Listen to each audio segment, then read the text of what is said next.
selamat pagi anak-anak. Apa kabarnya? Tentu baik-baik saja, bukan? Berjumpa lagi dengan Ibu pada pagi hari ini. Ibu akan menyampaikan pembelajaran 2, yaitu yang A, rangka tubuh manusia dan kegunaannya. Yang B, menyajikan informasi dari bacaan atau buku. Yang C, gambar cover. Nah, tujuan pembelajaran kita pada pagi hari ini yaitu siswa dapat mengetahui kerangka tubuh manusia melalui gambar. Yang kedua, siswa dapat menemukan informasi penting dari bacaan atau buku. Yang ketiga, siswa dapat mengetahui contoh cover buku. Nah, Ibu akan menjelaskan yang A, rangka tubuh manusia dan kegunaannya. Rangka tubuh manusia dan kegunaannya ini dibagi menjadi 3 bagian.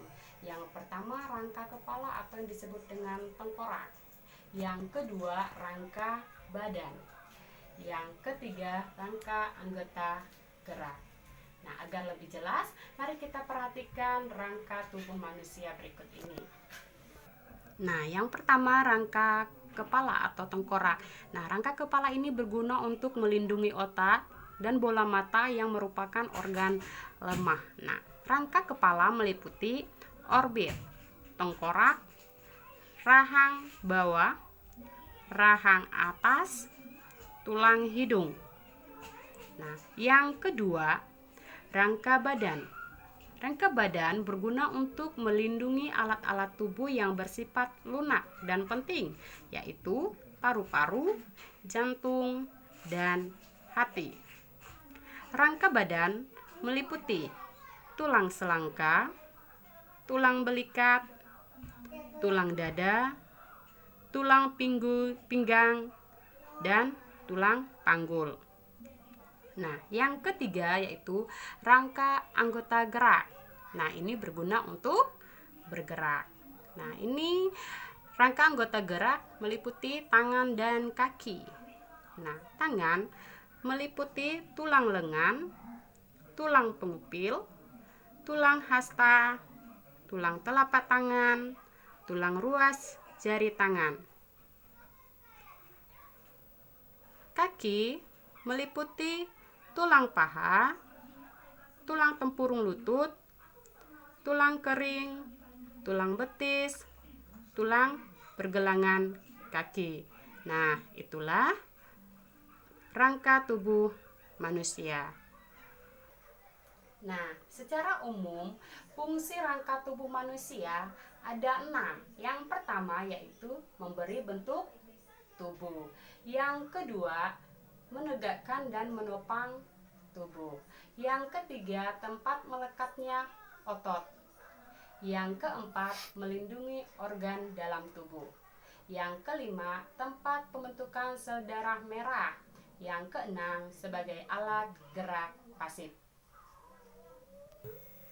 Oke, kemudian kita masuk ke bagian yang B, yaitu menyajikan informasi dari bacaan atau buku. Nah, pada subtema 1 kalian sudah belajar bagaimana cara menentukan ide pokok dalam suatu bacaan. Nah, bagaimana cara kita menemukan ide pokok atau informasi sebuah bacaan? Sama dengan menentukan informasi dalam buku. Nah, untuk menemukan informasi dalam buku, kamu harus membaca setiap bab yang terdapat dalam buku agar kamu dapat menemukan informasi-informasi penting. Nah, jika kamu sudah membaca setiap bab daripada buku, maka kamu dapat menemukan informasi penting secara menyeluruh dari buku tersebut. Nah, sekarang kita masuk ke bagian yang C, yaitu gambar cover. Cover adalah sampul atau yang biasa disebut dengan kulit buku. Cover adalah sampul, maksud Ibu. Sedangkan gambar cover mewakili atau memuat baik isi buku maupun majalah. Karena cover buku merupakan gambar ilustrasi yang bisa mewakili isi buku.